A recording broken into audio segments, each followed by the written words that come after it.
बिस्मिल्लाहिर्रहमानिर्रहीम। अस्सलाम वालेकुम। इसारानी का सलाम कबूल कीजिएगा और इसारानी यूट्यूब चैनल फेसबुक पेज पे आपको खुश आमदीद कहता हूँ।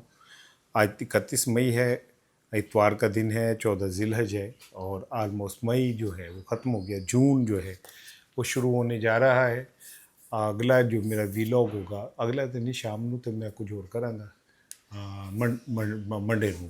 मंडे को हम यकम जून से आगाज़ करेंगे अपने महीने का नए का। लेकिन मेरी दुआ है कि ये महीना भी, आने वाला महीना भी आपके लिए हमेशा खैर व बरकत का बाइस बने। आप शाद रहें, आबाद रहें, पाकिस्तान में रहें, पाकिस्तान के बाहर रहें, अल्लाह ताला की अमान में रहें। आज मैंने वन पॉइंट एजेंडे पे बात करनी है और वन पॉइंट एजेंडा ये है कि क्या इमरान खान की रिहाई मुमकिन है भी या नहीं, और क्या इमरान खान सारी ज़िंदगी अब जेल में ही रहेगा। क्या है अब इस सिस्टम में इमरान खान की गुंजाइश नहीं रही है, इमरान खान की ही अब गुंजाइश पैदा हो गई है। मेरा आज का वीलॉग बड़ा इंपॉर्टेंट है कि क्या इमरान खान की गुंजाइश ख़त्म हो गई है, इमरान खान की ही गुंजाइश अब आती जा रही है। इसमें बड़े बड़े दावे, बड़े बड़े मुख्तलिफ लोग बड़ी लंबी लंबी किस्म की दावे कर रहे हैं। मेरे पास कोई ऐसा चीज़ था कि कोई वो नहीं है, लेकिन जो दावे हैं वो मैं आपके सामने रख रहा हूँ और उन दावों को सामने रख के मैं आपके साथ मिलकर परखूँगा कि क्या इमरान खान की रिहाई आने वाले कुछ अरसों में हमें होती नज़र आती है या नहीं। और दूसरी सबसे इम्पोर्टेंट बात यह कि अगर इमरान खान की रिहाई होती है तो फिर ये सिस्टम का क्या बनेगा, ये सिस्टम क्या कोलैप्स होने जा रहा है, ये भी बड़ा इम्पोर्टेंट है। बस समझ लिया आज का मेरा वीलॉग बड़ा इम्पोर्टेंट है। हमारे एक सहाफ़ी हैं हरमीत सिंह, मैं बड़ी उनकी इज़्ज़त करता हूँ, मैं कभी मिला नहीं हूँ, लेकिन मैंने देखा है कि वो बहुत दबंग आदमी है, बड़ा खुल के बात करता है और जो बात सच्ची हो, जिस तरह की हो, वो कहने में कोई हर्ज नहीं रखता। आई एम प्राउड, मुझे फ़ख्र है मैं कि हरमीत सिंह जो है वो पाकिस्तानी, सही ट्रू पाकिस्तानी है और पाकिस्तान के साथ खड़ा है किसी खौफ और डर के बगैर। हरमीत सिंह का मैं एक वो देख रहा था, क्या कहते हैं, वीलॉग का एक हिस्सा किसी ने मुझे शेयर किया कि वो उनका ये कहना है कि इमरान खान से पिछले कुछ अरसे से इस्टेब्लिशमेंट इंगेजमेंट में है, उनसे कई मुलाकातें हो चुकी हैं और पूरी तरह इमरान खान और इस्टेब्लिशमेंट में राब्ते हैं। उनका ये कहना है कि लेकिन इस राब्तों में पीटीआई की मुकामी लीडरशिप जो है वो कहीं नहीं है। तो इसका मतलब ये कि हरमीत शायद ये कहना चाह रहे हैं कि बरह रास्त उनसे मामला चल रहे हैं। अब ये बड़ा एक जिसे कहना चाहिए कि अजीब सी बात है कि अगर इमरान खान के साथ बरह रास्त चल रहे हैं तो ये कैसे मुमकिन है कि मीडिया से बात छुपी रहे। लेकिन फिर मैं कहना, हरमीत सिंह आप भी तो मीडिया के आदमी है ना, तो अगर वो ये कह रहे हैं तो फिर इसका मतलब है कोई ना कोई बात तो है। अच्छा, इसी के साथ ही कुछ दिन पहले अगर आपको याद हो, बहुत सारे सहाफ़ियों ने एक दावा किया था। उन्होंने कहा कि जी एक साबिक आर्मी चीफ जो हैं वो जो लाहौर में ही रहते हैं, वो इमरान खान से जाके मिले और इमरान खान से मिलने के बाद उन्होंने गुफ्तगू शनीद की कि किस तरह से इस मसले का हल निकल सकता है, क्योंकि अब आप इतना वज़न आपका बढ़ गया है कि इस्टेब्लिशमेंट भी ये चाहती है कि आप जो है यहाँ से बाहर आ जाएं और अपना सियासी किरदार अदा करें, लेकिन लिमिटेड सियासी किरदार जो उनकी ख्वाहिश के मुताबिक है। कहा यह जाता है कि ये जो अस्करी शख्सियत थी, साबिका अस्करी शख्सियत, ये अब इस पर तो बाकायदा कई वीलॉग भी हो चुके हैं, कई दफ़ा इस पर मुख खुल के बात भी हो चुकी है। उन्होंने इमरान खान से कहा कि अगर 9 मई के ऊपर कोई चीज़ बन जाए बात ऐसी, तो मामला सारे सॉल्व हो सकते। इसी के साथ फिर एक और ख़बर आई और ख़बर ये आई, ये भी सोशल मीडिया पे बहुत चलती रही कि इमरान खान साहब को ये कहा गया है, ये शायद हमारे इस्लामाबाद के जो सहाफ़ी हैं असद साहब, असद तूर साहब ने शायद ये सदीक जान साहब ने, इनका कहना था कि इमरान खान को ये कहा गया कि 190 मिलियन पाउंड केस भी, तोशाखाना भी, ये सब कुछ हम वेव हो जाएंगे, लेकिन 9 मई का केस खड़ा रहेगा। 9 मई के केस का हल यही है कि इमरान खान 9 मई के केस के ऊपर एक्सेप्ट कर लें, क्योंकि इस्टेब्लिशमेंट के लिए भी ये एक टेस्ट केस बन गया है कि अगर वो इस मामले में इमरान खान को नहीं बनवा पाते तो उनका जो पूरा बयानिया है वो सब ख़त्म हो जाएगा। दूसरी जानिब इमरान खान है जो वो कहते हैं कि अगर मैंने ये बात मान कर एक्सेप्ट कर ली तो मेरा बयानिया सारा जो है वो गिर पड़ेगा। यहाँ पे असल में जो इशू है वो सिर्फ 9 मई है। इस्टेब्लिशमेंट का ये कहना है कि 9 मई पे पीटीआई ने जिस तरह वो चीज़ों की तौहीन की, उस पे उन्हें अगर एक बार माफ़ी मिल गई तो कल को दोबारा किसी को करने का मौका मिल जाएगा। और इसका मतलब ये होगा कि पाकिस्तान की जो सुप्रीम अथॉरिटी है, इस्टेब्लिशमेंट, वो तो फिर बच्चों का खेल बन जाएगी। अच्छा, इस हद तक तो मैं भी वो हूँ कि भाई कुछ चीज़ों की इज्जत बरकरार रहनी चाहिए। और अगर आप इस बात को कि जो मर्जी लफ्ज़ कहें, लेकिन जो हमारे हीरोज़ हैं उनकी इज्जत बहरहाल हमारा फ़र्ज़ है, उन्होंने हमारे खातिर जाने दी है। दूसरी जानिब मैं इस बात पे भी वो हूँ कि पीटीआई का ये कहना कि जी इसकी आज़ादाना इंक्वायरी होनी चाहिए, सीसीटीवी फुटेज सामने आनी चाहिए। पीटीआई ने तो 12 इस पे ये भी कहा कि जी आप जजेस के ऊपर मुश्तमिल एक ट्रिब्यूनल बना लें और वो इसकी इंक्वायरी कर ले, तो दूध को दूध पानी का पानी हो जाएगा। मैं इस बात के साथ खड़ा हूँ कि अगर ऐसा हो जाए तो बेहतर है। ऐसे आप ये पाकिस्तान का इस वक्त सबसे जो बड़ा इम्पोर्टेंट पॉलिटिकल क्योस है वो यही है।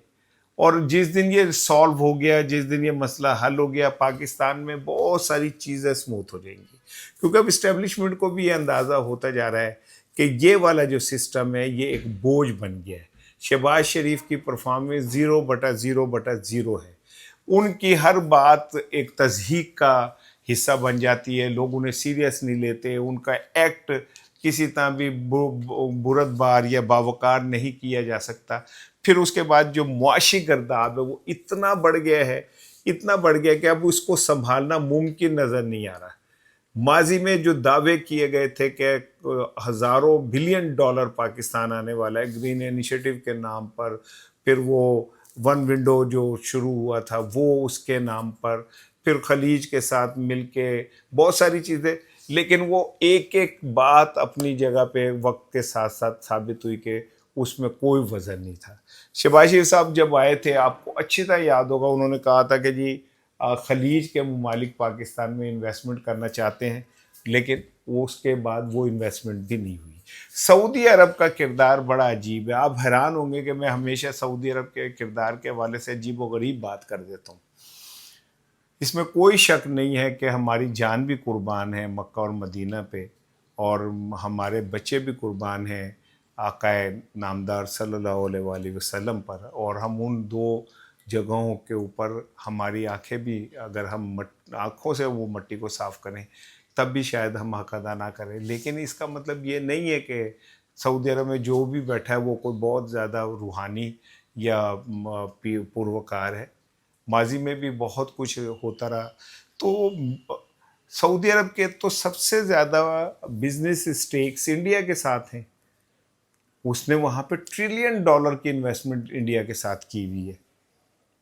वहाँ तो वो कह रहे हैं कि कुछ ऐसे शहर बनाए जा रहे हैं जहाँ मंदिर बन रहे हैं, जहाँ पे भगवान रखे जा रहे हैं। वो सरजमीन जहाँ पे बुत शिकन आए थे, उस सरजमीन पे फिर बुत रखे जा रहे हैं।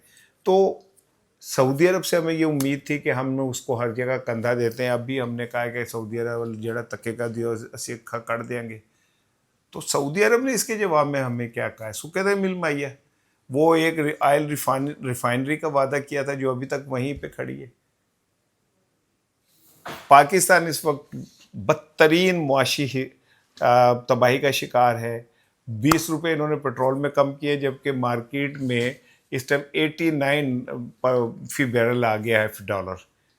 लेकिन इमरान खान के दौर में 100 रुपये था तो 180 रुपये का पेट्रोल बिक रहा था। अब 89 का आ गया तो अभी भी 350 का। इससे आप अंदाज़ा कर लें कि ये हुकूमत प्रैक्टिकली मुआशी तौर पे तबाह हो चुकी है। और इस पे लोगों का ज़ाहिर है, लोग कहते हैं कि जी इस हुकूमत को लाया गया, ये किया गया। इनडायरेक्टली बोझ जो है वो जाके फैसला साजों के ऊपर पड़ता है। अब फैसला साजों को भी इस बात की समझ आ रही है कि यार हमने इतनी कामयाबियाँ हासिल की, हमने इंडिया को हराया है और इंडिया को हमने शिकस्त दी। पूरी दुनिया ने इस बात को माना कि भाई हाँ, पाकिस्तानी फ़ौज ने इंडिया को शिकस्त दी और हमने उनके ऐसी की तैसी फेर के रख दी। पूरी दुनिया ने इस बात को एक्सेप्ट किया। फिर ईरान अमेरिका जंग के अंदर फील्ड मार्शल साहब का जो रोल है वो भी कोई ढका छुपा नहीं। उन्होंने फ्रंट से जाके जिस तरह लीड किया, और फिर उनकी टीम जो है मोहसिन नकवी की शक्ल में उन्होंने जो प्ले किया रोल, इसमें ये पॉलिटिकल गवर्नमेंट तो कहीं नहीं नज़र आई। इवन ये कि शहबाज शरीफ साहब जो हैं वो इस पूरी गेम में एक छोटे किरदार के तौर पे लगे, जो जरा छोटा नाल होंदा है समान शमान चुक के वो। लेकिन इनके ज़िम्मे जो काम था असल वो था कि ये सियासी पोलराइजेशन को कम करें, इमरान खान के नैरेटिव को ख़त्म करें, अपने नैरेटिव को ज़िंदा करें। नवाज शरीफ साहब को लियांदा गया सी उथों की कहते ने बरतानिया से, और बड़े तम तराक से लाया गया था। फिर यहाँ पे उनके कबूतर बिठाया गया था, वास्ता रब दा तू जावी वे कबूतरा, चिट्ठी मेरे टोल नू पहुँचावी वे कबूतरा, यहाँ बिठाया गया था। उस पर मरियम साहिबा के कैमरे को दिखाया गया था एक्सप्रेशन हैरानगी के कि हैं ये कहाँ से उतर आया। पता चलिया पीछे जड़ा स्टेज दे बंदे दे जिम्मे से वो कबूतर उड़ान दिया सी। सो उनको लाया गया, गाने रिलीज़ कराए गए, मुल्क बचा लो नवाज शरीफ और पता नहीं क्या क्या, और फिर उनको खुली छुट्टी दी गई, सारा कुछ हुआ। इमरान खान को जेल कर दिया गया, सज़ाएं हो गई, उनकी पार्टी ख़त्म कर दी, निशान छीन लिया। फिर भी 8 फरवरी को इमरान खान जीत गया। उसके बाद बयानिया की जंग चली, वो बयानिया की जंग 9 मई वाले हैं, हम 10 मई वाले हैं। इसके बावजूद वक्त ने साबित किया कि कौम इमरान खान के साथ खड़ी है। अब वो सोच रहे कि जिन लोगों को हमने फ्रंट के ऊपर जगह दी थी वो तो जोगे ही नहीं गए।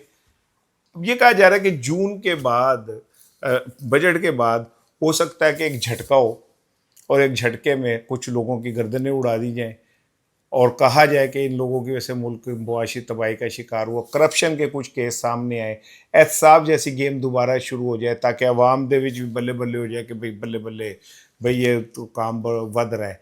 और इसमें कहा यह जा रहा है कि इमरान खान से का रोल बड़ा कलीदी हो सकता है। कलीदी इन सेंस ये नहीं कि वो कोई वज़ीर आज़म लग जाएगा आके, या इमरान खान को कहेंगे कि आप हुकूमत बना ले। सिंपल इतना सा कि इमरान खान को किसी तरह राम करके पॉलिटिकल सिस्टम का हिस्सा बनाया जाए, लेकिन उसके साथ इस बात को कहा जाए कि आप हथौला रखें। अब क्यों इमरान खान की अब ज़रूरत पेश आनी है मैं आपको बताऊं। आगे से इब्राहिम अकॉर्ड शुरू होने जा रहा है और ट्रंप जो है वो पहुंच रहा है, बहुत पूरी तरह पहुंच रहा है। वो कहता है मैं फटियाँ पान दूंगा, मैं ओमान को निस्तो नाबूद कर दूंगा, सऊदी अरब कतर ये वो करते मेरे पीछे पीछे आते दो मिलाते हुए। MBS जो है वो तो मेरे कमर खुजाता है। मतलब इसका यही है, अगों तुसी आप समझ सकते हो, अड्डी गल भोले तुसी नहीं है, तनु हर तरह की गालां आंदियां ने। तो ये सारा कुछ करता है। लेकिन पाकिस्तान का मामला थोड़ा सा डिफरेंट है। पाकिस्तान का मामला इसलिए डिफरेंट है थोड़ा सा कि यहाँ पे अगर हुक्मरान मान भी जाए, उन्होंने कोई मजबूरी, उनके पास दे हैव नो ऑप्शन। अवाम ने नहीं ये मानना। अवाम इस हवाले से इस सतह के ऊपर रिजिड हैं, इतने रिजिड हैं कि शायद पहली दफ़ा अवाम किसी मसले के ऊपर बाहर निकले। पावे आप 50,000 वाले मौलवी जिन्हें मर्जी ख़रीद लो, मौलाना अशरफी जितने मर्जी आप बिठा लो, उसे कोई फ़र्क नहीं पड़ता, लेकिन इस पर आने ही आना है रद्दमल, और अवामी रद्दमल आना है। दूसरी तरफ PTI का सोशल मीडिया जो है ना, वो निशान ही नहीं देना। असल में तो अवामी रद्दमल को भी शायद काबू कर लिया जाए, लेकिन PTI का जो सोशल मीडिया वो इतना खौफनाक है कि उसने एक ऐसी आग लगा देनी है जिसका सबको पता है, सबको नज़र आ रहा है। हाँ, अगर इमरान खान को किसी तरह मुतमईन कर दिया जाए, इमरान खान को किसी तरह राज़ी कर लिया जाए, तो PTI का सोशल मीडिया अब्राहम अकॉर्ड के ऊपर वो आग नहीं बरसाएगा जो बरसा सकता है। क्यों? और अवाम के अंदर भी एक बड़ी तादाद जो है इमरान खान के साथ खड़ी है। बकौल मंसूर अली खान साहब के कि उन्होंने एक पॉडकास्ट में कहा, मेरे प्यारे भाई मुनीब अख्तर के लिए, और उन्होंने कहा कि अगर इमरान खान किसी को गोली भी मार देना तो लोगों ने बुरा नहीं मानना, लोगों ने कहना सही गोली मारी है, बंदे ही गलत होना है। वरना आपको याद है इमरान खान के लिए क्या क्या ऑडियोज नहीं रिलीज हुई उसके करैक्टर के ऊपर, लोग उसके साथ खड़े हुए। इन हालात में अगर फैसला साज ये समझते कि इमरान खान को किसी तरह राम कर लिया जाए तो हालात बेहतर हो सकते हैं। लेकिन 9 मई बीच में खड़ा है। 9 मई का कोई दरमियानी रास्ता जो है वो नहीं निकल पा रहा।